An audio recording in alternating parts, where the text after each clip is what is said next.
Hey there, and welcome. Today, we're going to build a business right from the ground up. But we're not starting with a product or a storefront. Nope, we're starting with the one thing that actually makes it all possible: financial management. Think of this as a practical guide to the decisions that turn amazing ideas into lasting companies. Let's jump right in.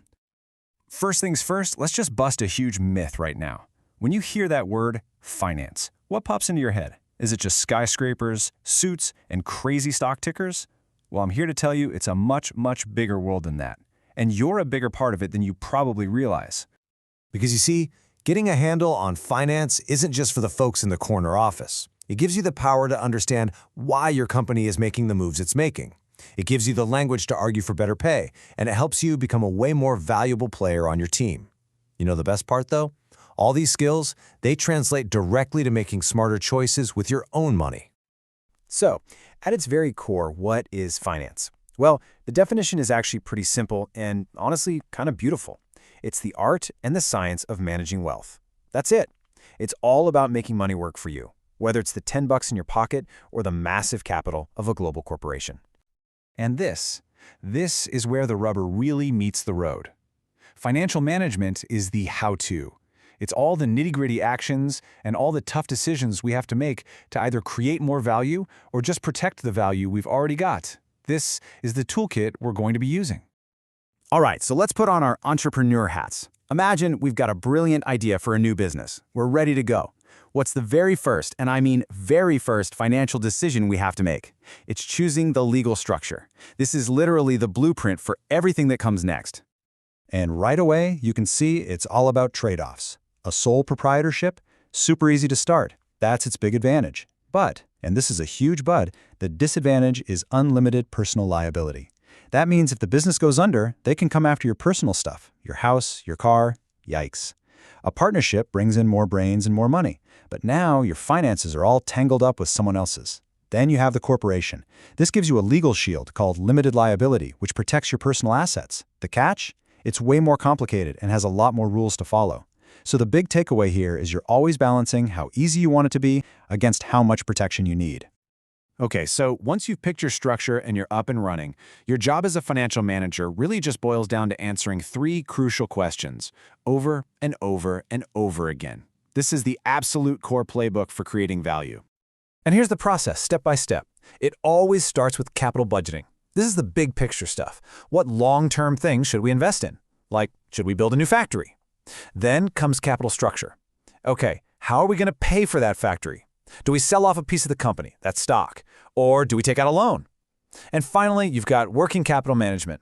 This is the day-to-day stuff, making sure you have enough cash on hand to pay your employees and keep the lights on. And that's really the heart of it all. Mastering this cycle, investing for the future, financing those investments smartly, and managing the daily cash, that is how businesses win. But, of course, no business is an island. Your company, our little startup, is part of this huge, interconnected financial ecosystem. And it's got its own major players, its own markets, and its own rules of the game. And this is kind of a map of that world. You've got the big central banks who set the basic cost of money. You've got commercial banks who give out loans. You have the stock markets for raising money from the public. And you've got the regulators who make sure everyone is playing fair. Every single business has to learn how to navigate this network.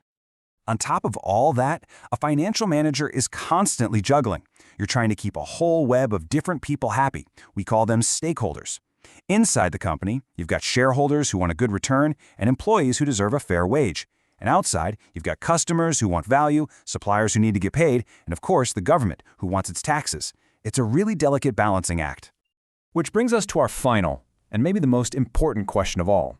With all these decisions to make and all these different people to please, what's the one thing that should guide every single choice? What is the financial manager's North Star? For a really long time, the debate was basically between two big ideas. On one hand, you have profit maximization. Just make as much profit as you can right now. Seems logical, right? But that can lead to cutting corners and making short-sighted decisions. On the other hand, you have stock price maximization, which is about increasing the company's total value as seen by the market. That includes its future prospects. So, what's it going to be? Is it all about the cash you can make this quarter, or is it about the long-term value of the whole company? Well, the modern answer is pretty clear. The primary goal is to make good investment and financing decisions that increase the cash flow of the company, because that is what ultimately maximizes the stock price. The focus is on creating real, actual, sustainable value that the market can see and reward. But that leaves us with one final thought to chew on. In a world where we all recognize just how important all those other stakeholders are, our employees, our customers, our communities, is focusing only on maximizing wealth for shareholders really enough? And that question, right there, is what's defining the future of financial management. Thanks for joining me for this